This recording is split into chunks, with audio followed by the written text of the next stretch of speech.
locking in higher prices and squandering a historic opportunity.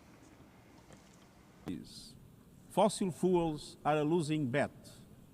Last year, almost all new power capacity came from renewables, and the investment is surging.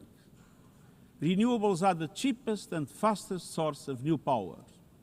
They create jobs, drive growth, shield economies from volatile oil and gas markets, connect the unconnected, and can free us from the tyranny of fossil fuels.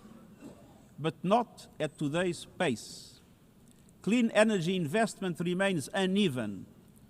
21st century grids and storage are not rolling out fast enough.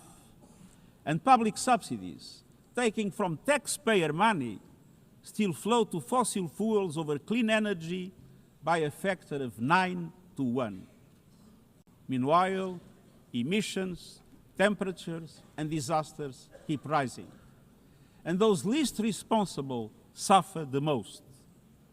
Science says limiting global temperature rise to 1.5 degrees by the end of this century is still possible, but the window is closing.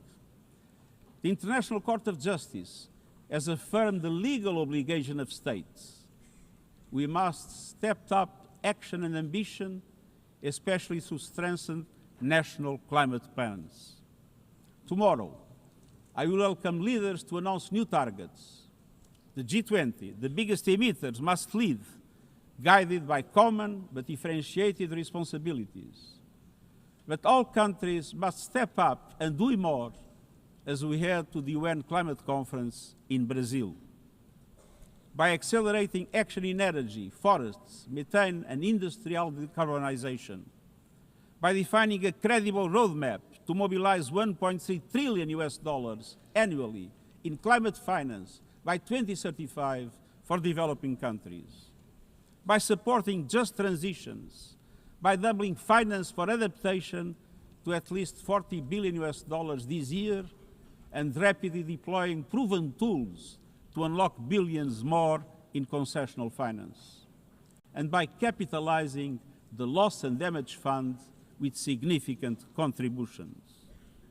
All of these requires government, international financial institutions, philanthropies, civil society, and the private sector to work together, to provide fiscal space to developing countries and unlock new innovative sources of finance at scale, including solidarity levies on high-emitting sectors and debt swaps. We have the solutions and tools, but we must choose climate justice and climate action. First, we must choose to put technology